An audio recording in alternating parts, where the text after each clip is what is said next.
Les Égyptiens ont dit adieu à Hosni Moubarak, mais depuis la chute du Raïs, une question est posée. L'Égypte va-t-elle abandonner sa politique de stabilité au Proche-Orient? En clair, va-t-elle remettre en cause les accords de paix signés avec Israël? Dimanche dernier, le Conseil suprême des forces armées a répondu sans détour à cette question.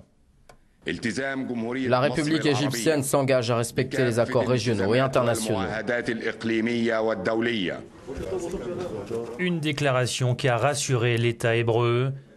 Le Premier ministre israélien Benjamin Netanyahou n'a pas tardé à afficher publiquement sa satisfaction.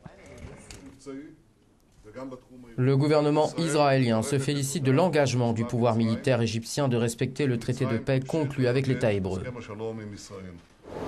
Pendant les 18 jours de la révolution égyptienne, les Israéliens ont retenu leur souffle, redoutant de perdre avec Hosni Moubarak, leur principal allié dans la région.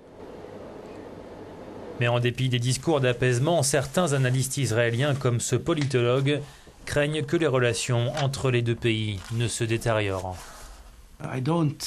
Je ne pense pas que la démocratie en Égypte va apporter paix et stabilité si ce sont les frères musulmans qui remportent les élections. Le secrétaire général de la Ligue arabe, Ammar Moussa, se montre plus optimiste sur le respect des accords avec Israël.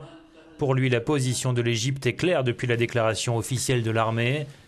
Quant aux inquiétudes concernant l'entrée des frères musulmans sur la scène politique, voici ce qu'il répond à Euronews. On veut faire peur à l'opinion publique.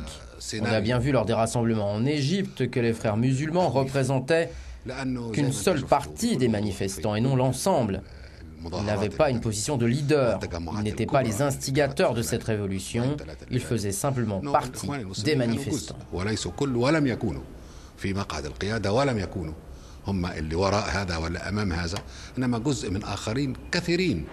Hier, les frères musulmans ont annoncé leur intention de constituer un parti politique dès qu'ils en auront la possibilité.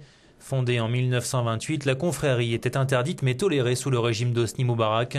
Elle reste profondément enracinée dans la société égyptienne, conservatrice et majoritairement musulmane.